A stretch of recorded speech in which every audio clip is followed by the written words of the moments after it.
Assalamualaikum warahmatullahi wabarakatuh. Halo semuanya, perkenalkan kami dari kelompok 6 Farmasi H. Di sini kami akan menjelaskan terkait analisis farmakokinetik dan farmakodinamik dari suatu senyawa. Selamat menonton! Keterlambatan antara Cmax dan munculnya efek antiinflamasi pada kasus obat baru ini terjadi karena efek farmakologis antiinflamasi tidak langsung muncul ketika kadar obat di plasma mencapai puncak. Setelah Cmax tercapai dalam 30 menit, obat masih memerlukan waktu untuk menembus jaringan target dan memulai aksi farmakodinamiknya, seperti menghambat enzim atau mediator inflamasi lainnya. Proses ini termasuk perubahan dan penurunan mediator inflamasi pada jaringan, memerlukan waktu hingga efek antiinflamasi klinis dapat diamati dengan jelas. Selain itu, efek maksimal atau Emax antiinflamasi seringkali tercapai di konsentrasi obat yang lebih rendah daripada Cmax karena sifat hubungan farmakokinetik dan farmakodinamik yang tidak selalu linear dan ada delay biologis di jaringan target.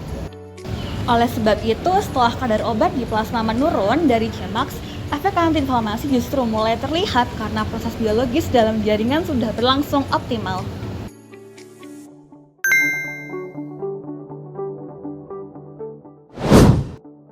Untuk menentukan dosis optimal suatu obat pada tahap awal uji klinis, kita perlu menggabungkan informasi dari dua sisi penting, yaitu farmakokinetik dan farmakodinamik.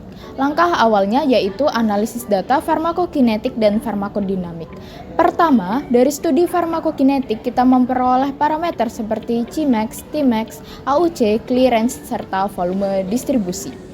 Sedangkan dari studi farmakodinamik, kita melihat hubungan antara konsentrasi obat dan efek biologisnya, misalnya melalui Emax atau efek maksimal dan EC50. Kedua, menentukan target konsentrasi terapeutik. Setelah tahu hubungan antara kadar obat dan efeknya, kita tentukan konsentrasi target yang menghasilkan efek optimal tanpa menimbulkan toksisitas.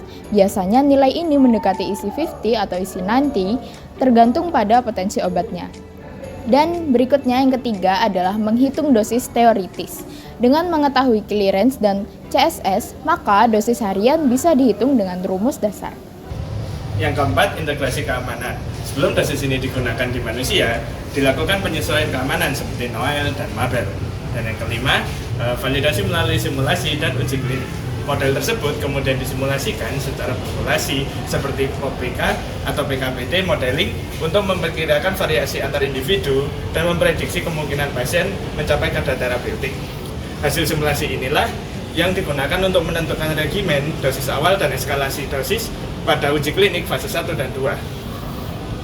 Nah, dengan demikian, penentuan dosis optimal kini tidak lagi hanya berdasarkan percobaan empiris, tapi melalui pendekatan Model Informed Precision Dosage atau MIPD yang mengintegrasi data farmakokinetik dan farmakodinamik. Pendekatan ini memungkinkan simulasi dosis untuk menjaga konsentrasi obat dalam rentang terapeutik, memaksimalkan efek terapeutik, serta meminimalkan risiko toksisitas, sehingga menjadi standar baru dalam pengembangan obat modern.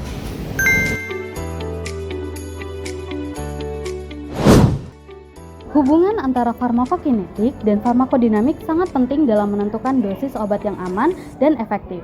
Farmakokinetik menjelaskan bagaimana tubuh mempengaruhi obat, mulai dari absorpsi, distribusi, metabolisme, hingga eliminasi atau yang biasa disebut dengan ATME.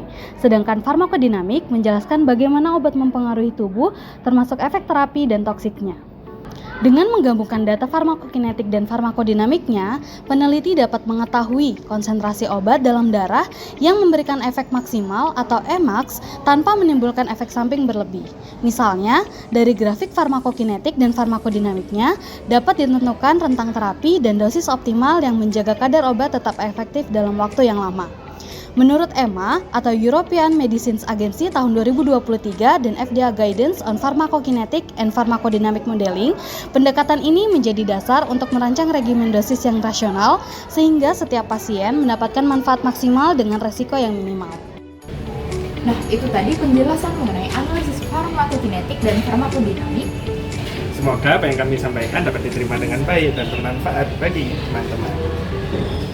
Terima kasih. Wassalamualaikum warahmatullahi wabarakatuh.